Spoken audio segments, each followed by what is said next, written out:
ലൂക്കാ സുവിശേഷം 8-ാം അധ്യായത്തിൻ്റെ 2-ാം തിരുവചനത്തിൽ ഈശോയെ അനുഗമിച്ച സ്ത്രീകളെക്കുറിച്ച് നമ്മൾ വായിക്കുന്നു.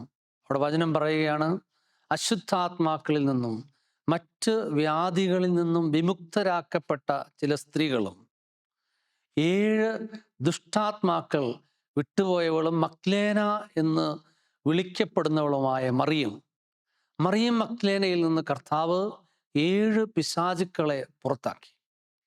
ലൂക്ക 10:19 നമ്മൾ വചനം ലൂക്ക 10:39 നമ്മൾ വചനത്തിൽ വായിക്കുന്നു, മറിയം യേശുവിൻ്റെ കാൽപാദത്തിനടുത്തിരുന്നു കൊണ്ട് അവിടുത്തെ തിരുവചനം കേട്ടുകൊണ്ടിരിക്കുന്നു.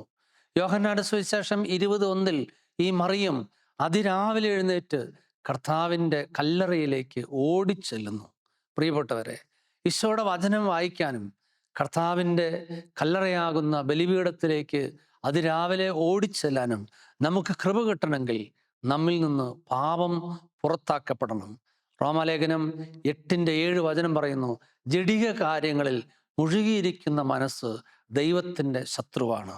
നമ്മുടെ മനസ്സ് പാപത്തിൽ നിന്ന് വിമുക്തമാക്കപ്പെടുമ്പോഴാണ് ദൈവത്തോടുള്ള ദാഹം നമ്മുടെ മനസ്സിലുണ്ടാകുന്നത്. ഈ കൃപയ്ക്ക് വേണ്ടി നമുക്ക് പ്രാർത്ഥിക്കാം. ദൈവം നമ്മെ അനുഗ്രഹിക്കട്ടെ.